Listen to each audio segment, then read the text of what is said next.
আরাফার দিনের সিয়াম ছাড়াও আমাদের আরও 2-3টা কাজ আছে। সব থেকে বড় কাজ হচ্ছে আল্লাহকে স্মরণ করা, আল্লাহর জিকির করা এবং দান সাদকা করা। জিকির করার ক্ষেত্রে স্পষ্ট হাদিসে আছে, এমনকি সাহাবা একরাম থেকে আমরা যেটা পাচ্ছি যে আরাফার দিনের স্পেশালভাবে 5 ওয়াক্ত নামাজের পরে তাকবীর তাহালিল পাঠ করতেন তারা। এই মর্মে কিছু বর্ণনা আছে, যেমন আনিল আসওয়াদ কানা আব্দুল্লাহ আব্দুল ইবনে মাসউদ ওয়া আন আলীন, এবং আলী রাদিয়াল্লাহু তাআলা আনহু তারা দুজনেই আন্নাহু কানা ইউকাব্বিরু বাদা সালাতিল ফজর ইয়াউমে আরাফা, তারা আরাফার দিনের ফজরের নামাজের পর থেকে কি করতেন, ইলা সালাতিল আসরি মিন আখির আইয়ামে তাশরিক, এবং তাশরিকের 13 তারিখের আসরের নামাজের পর পর্যন্ত তারা কি করতেন, ওয়ুকাব্বিরু বাদাল আসর, এবং আসরের নামাজের পরেও তারা তাকবীর পাঠ করতেন। তার মানে আব্দুল ইবনে মাসউদ এবং আলী রাদিয়াল্লাহু তাআলা আনহু এই দুইজন সাহাবী থেকে যেটা আমাদের কাছে যে সুন্নাহ চলে আসছে যে আরাফার দিনের ফজরের নামাজের পর সালাম ফিরানোর পর থেকে তারা তাকবীর পাঠ করতেন। এই তাকবীর কতদিন পর্যন্ত চলবে, আইয়ামে তাশরিক মানে 13 তারিখের আসরের নামাজ পর্যন্ত চলবে। আর এই সুন্নতি পৃথিবীতে এখন বিরাজমান, এটার উপরে মানুষ আমল করে আসতেছে। এই কথাটা আপনি পেয়ে যাবেন মুসান্নাফ ইবনে আবি শাইবা, হাদিস নাম্বার হচ্ছে 56, 31, 56, 33, মানে 5631 থেকে 33। এই 3টা হাদিসের মধ্যে আপনি এই দলিল পেয়ে যাবেন। এবং তারা কি বলে তাকবীর দিত সেই সম্পর্কে কয়েকটা বর্ণনা আসছে। তার একটা বর্ণনা হচ্ছে তারা 3 বার বলতেন আল্লাহু আকবার, আল্লাহু আকবার, আল্লাহু আকবার, লা ইলাহা ইল্লাল্লাহু, আল্লাহু আকবার, আল্লাহু আকবার ওয়ালিল্লাহিল হামদ। এই বর্ণনাটা আছে মুসান্নাফ ইবনে আবি শাইবা 5633-এ।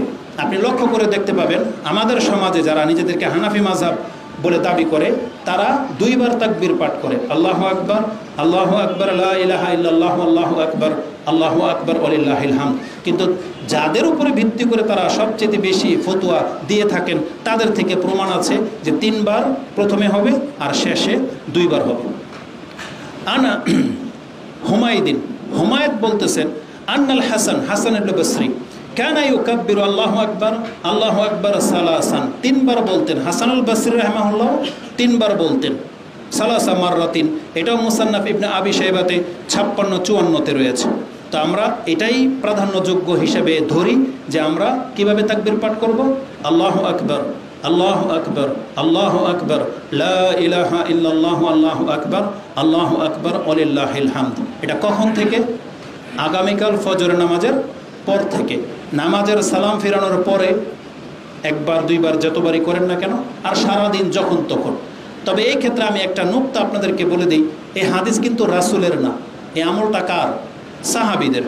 তো সেই জন্য আমরা আমল করি। কিন্তু আমাদের সমাজের হুজুররা বা মসজিদগুলোতে এই তাকবীরকে এমনভাবে আপনাকে পেশ করিয়ে দেবে মনে হচ্ছে যেমন ফরজ, তারা মাইকিং করবে, মা বোনরা আপনার নামাজের পরে তাকবীর পাঠ করেন, অন্তত 1 বার বলা ওয়াজিব, তারা এইভাবে পর্যন্ত বলে, অথচ যেটা রাসূল থেকে প্রমাণিত নাই, সাহাবা একরামদের থেকে প্রমাণিত আছে।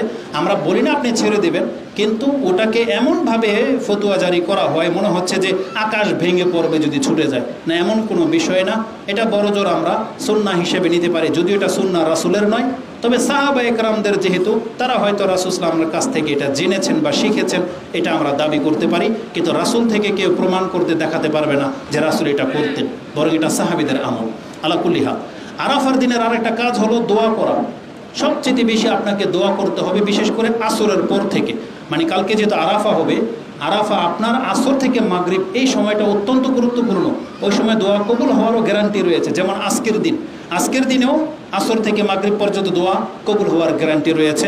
সবচেয়ে বেশি দোয়া করবেন, কারণ রাসূল বলেছেন খায়রুদ দোয়া ইয়াউমি আরাফা, সবচেয়ে উত্তম দোয়া হলো যেই দোয়াটা ইয়া আরাফার দিনে করা হয়। আর রাসূল বলেছেন ওয়া খায়রু মা কুনতু ওয়ান নাবিয়ুনা মিন বাদি বা ক্বাবলু, আমি এবং আমার পূর্বে যত নবীরা যেই উত্তম দোয়াটি তারা করতেন সেটা কি ছিল? লা ইলাহা ইল্লাল্লাহু ওয়াহদাহু লা শারীকা লাহু লাহুল মুলকু ওয়া লাহুল হামদু ওয়া হুয়া আলা কুল্লি শাইইন কাদির। এটা আপনি সবচেয়ে বেশি পড়বেন কালকে, সবচেয়ে বেশি। কারণ রাসূল বলেছেন যেটা আমি এবং আমার পূর্বের সমস্ত নবীরা বলতো সেই উত্তম দোয়াটা কি? এটা। এই হাদিস আপনি ইমাম তিরমিজিতে পেয়ে যাবেন, দোয়ার অধ্যায় হাদিস 35-85। 3585 নম্বরে আপনি হাদিসটা পেয়ে যাবেন। মুয়াত্তা মালিকেও হাদিসটা রয়েছে হাসান সনদে। তো বিশেষ করে এটাই হচ্ছে আমাদের কাজ। কালকে আমরা সিয়াম রাখবো, অধিক মাত্রায় জিকির করব এবং দোয়াতে লা ইলাহা ইল্লাল্লাহু ওয়াহদাহু লা শারীকা লাহু লাহুল মুলকু ওয়া লাহুল হামদু ওয়া হুয়া আলা কুল্লি শাইইন কাদির, এটাকে প্রাধান্য দেব। এবং আরেকটা দোয়া প্রাধান্য পাবে, সেটা হচ্ছে রাব্বানা আতিনা ফিদ দুনিয়া হাসানা ওয়া ফিল আখিরাতি হাসানা ওয়া কিনা আযাবান নার। এটা আপনি প্রাধান্য দেবেন, কারণ এটাও হজে রাসূলুল্লাহ সাল্লাল্লাহু আলাইহি ওয়াসাল্লাম সব থেকে বেশি করতেন। আর যেহেতু হজের সময়টা চলতেছে, এটাও আপনি আরাফার দিনে করতে পারেন। তো এটা ছিল আরাফা সংক্রান্ত বিষয়। আমি আশা করি এই সম্পর্কে আর তেমন কিছু বলার নাই। দ্বিতীয়ত আসেন তারপরের দিন 10 তারিখ, যেহেতু অনেকগুলো কথা বলতে হবে, যেহেতু আমাদের হাতে অনেকগুলো কাজ। কারণ ঈদের দিন যে খুতবা হবে ওটা হবে অন্য বিষয়, আর তার আগে আপনাকে ঈদের দিনের আদবগুলো জানতে হবে। তাহলে সর্বপ্রথম আপনাকে জানতে হবে ঈদের দিনের মর্যাদা কী। রাসূলুল্লাহ সাল্লাল্লাহু আলাইহি ওয়াসাল্লাম তিনি একদিন ঈদের দিনের মর্যাদা তুলে ধরতে গিয়ে, এটা ফায়দা আপনার আর আমার, কারণ ঈদের দিনের মর্যাদায় যে জানবে সে নিজের মর্যাদা জানবে। বিদায় হজের ভাষণের দিনই 10 তারিখে রাসূলুল্লাহ সাল্লাল্লাহু আলাইহি ওয়াসাল্লাম খুতবায় বলেছিলেন, আইয়ু ইয়াউমিন হাযা, আজকে কোন দিন, আইয়ু শাহরিকুম হাযা, এটা কোন মাস, আইয়ু বালাদিকুম হাযা, এটা কোন শহর। সাহাবা একরামরা ভেবেছিলেন নতুন কোনো কিছু নাজিল হবে, বলছে আল্লাহু ওয়া রাসূলুহু আলাম। তখন রাসূল বলেছিলেন আলাইসা ইয়াউমুন নাহার, এটা কি কুরবানির দিন নয়? বলছে বালা ইয়া রাসূলুল্লাহ। তখন রাসূল বলছেন ইন্না দিমাআকুম ওয়া আমওয়ালুকুম ওকালা আরাদাকুম। তিনি 3টা কথা বলেছিলেন, নিশ্চয়ই তোমাদের একে অপরের রক্ত, একে অপরের সম্পদ, একে অপরের সম্মান হারামুন আলাইকুম, তোমাদের একে অন্যের উপরে হারাম, কা হুরমাতি ইয়াউমিকুম হাযা ওয়া ফি শাহরিকুম হাযা ওয়া ফি বালাদিকুম হাযা। এই মক্কা নগরী যতটা সম্মানিত পবিত্র, আজকের দিন যতটা পবিত্র মানে কুরবানির দিন, এই মাস জিলহজ মাস যতটা পবিত্র, তোমাদের একে অপরের রক্ত, সম্মান, অর্থ ওইভাবে পবিত্র, ওইভাবে একে অপরের প্রতি হারাম। কিন্তু মুসলিমরা এটা রক্ষা করে না, বরং মুসলিমরা আজকে মুসলিমদের মান সম্মান সবচেয়ে বেশি নষ্ট করে। মুসলিমরা মুসলিমের সম্পত্তিকে বাতিলভাবে গ্রহণ করে, মুসলিমরাই মুসলিমের মানহানি করে, মুসলিমরাই মুসলিমের রক্ত সবচেয়ে বেশি ঝরায়।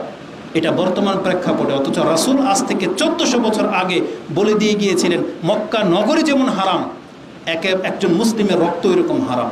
কিন্তু আমরা সামান্য কিছু স্বার্থে মুসলিমের গায়ে আঘাত করে ফেলি, মুসলিমকে গালি দেই, মুসলিমের নামে গীবত করি, বদদোয়া করি, মুসলিমের অর্থ সম্পত্তি বাতিল কোনোভাবে খেতে পারলেই হলো, আমরা সেই পন্থা অবলম্বন করি। এটা মোটেও উচিত ছিল না, যদি মুসলিম ইসলামের মতোই সম্মানিত। তা আজকের এই কুরবানির দিন যতটা সম্মানিত, একজন মুসলিম ততটা সম্মানিত। এই জন্য এই দিনের সম্মান আপনাকে জানতে হবে। কি এই দিনের সম্মান? রাসূলুল্লাহ সাল্লাল্লাহু আলাইহি ওয়াসাল্লাম তিনি বলেছিলেন, ওই হাদিসগুলো যেটা আমি বললাম একটু আগে, এটা বুখারিতে, আবু দাউদে আছে 1945, ইবনে মাজাতে আছে 3085, বুখারিতে আছে 3178, মুসলিমে 3178 হচ্ছে মুসলিমে, বুখারিতে রয়েছে 1742, ওটাতে আপনারা পেয়ে যাবেন। তো রাসূলুল্লাহ সাল্লাল্লাহু আলাইহি ওয়াসাল্লাম ইয়াউমুন নাহার কুরবানির দিনের সম্পর্কে অনেক কথা বলেছেন। রাসূলুল্লাহ সাল্লাল্লাহু আলাইহি ওয়াসাল্লাম থেকে কুরবানির দিনের সবচেয়ে বড় মর্যাদাকর ব্যাপার হলো, রাসূল বলেছেন ইন্না আযামাল আইয়ামি ইনদাল্লাহি তাবারাকা ওয়া তাআলা, ও ফি রিওয়ায়াতিন ইন্না আফদালাল আইয়াম ইনদাল্লাহি তাবারাকা ওয়া তাআলা, আল্লাহর কাছে সবচেয়ে মর্যাদাপূর্ণ দিন, সব থেকে মহান দিন হচ্ছে ইয়াউমুন নাহার, কুরবানির দিন। এটা হচ্ছে আল্লাহর কাছে সবচেয়ে বেশি পছন্দ এবং মহান দিন। সুম্মা ইয়াউমুল কার, তারপরের 3 দিন ঠান্ডার দিন। ওই ইয়াউমুল কার মানে হচ্ছে 11 আর 12 তারিখকে বোঝানো হয়েছে, যেই দিনে কোনো ব্যস্ততা থাকে না, মানুষ নীরবে শুধু আল্লাহর জিকিরে মগ্ন থাকে মিনাতে। এই জন্য এই 2টা দিনকেও শ্রেষ্ঠ বলা হয়েছে।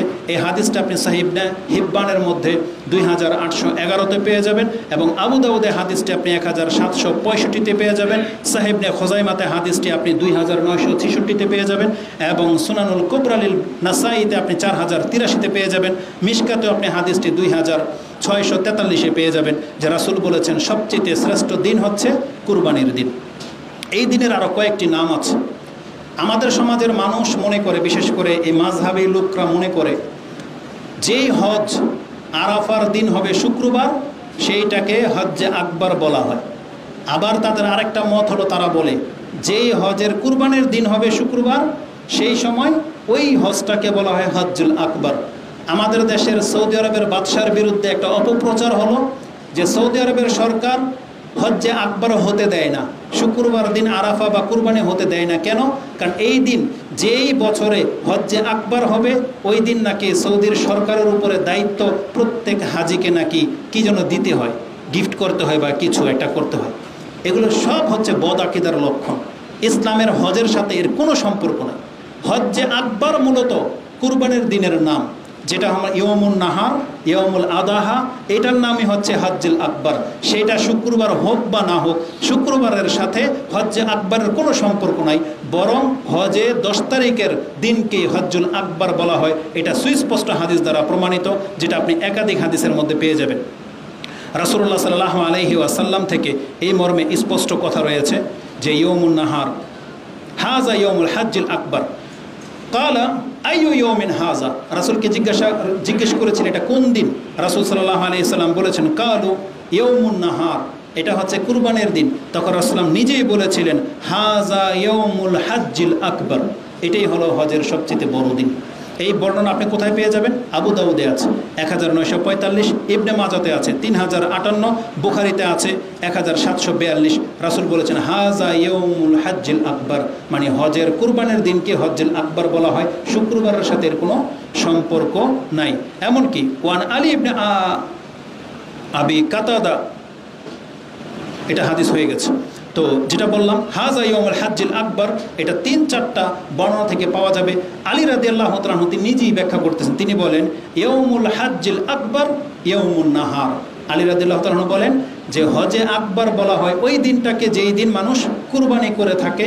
এই বর্ণনা আপনি পেয়ে যাবেন তিরমিজিতে 958-তে রয়েছে। তাহলে স্পষ্ট বর্ণনা থাকা সত্ত্বেও মানুষ এমন গুমরাহিতে কেন লিপ্ত হয় যে রাসূল ইসলামের যুগের হজ ছিল শুক্রবার, এই জন্য সেটা হজ্জুল আকবর। এই জন্য যে কোনো বছরে যদি শুক্রবার দিন হজ হয় সেটা হলো হজ্জুল আকবর। এই আকিদা ভ্রান্ত আকিদা, বরং হাদিসের খেলাফ। বরং যে কোনো হজের কুরবানির দিনটাই হলো হজ্জুল আকবর। তো এই জিলহজ মাসের মর্যাদা কেন এত বেশি? কারণ এই দিনে আল্লাহকে সন্তুষ্ট করার মতো যত ত্যাগ তিতিক্ষা মুসলিমরা করে থাকে সেটা পৃথিবীর অন্য কোনো দিনে সেটা করা হয় না। আপনি শুধু আপনার আমার এলাকার গ্রামের কিছু পশু দেখতে পান, কিন্তু পুরো পৃথিবীর মুসলিমদের চিত্রটাকে আল্লাহ সুবহানাহু ওয়া তাআলা উপর থেকে দেখতে পান যে কত শত পশু এই দিনে কুরবানি করা হয়, কত শত পশু, কত মেহনত মানুষ এই দিনগুলোতে করে।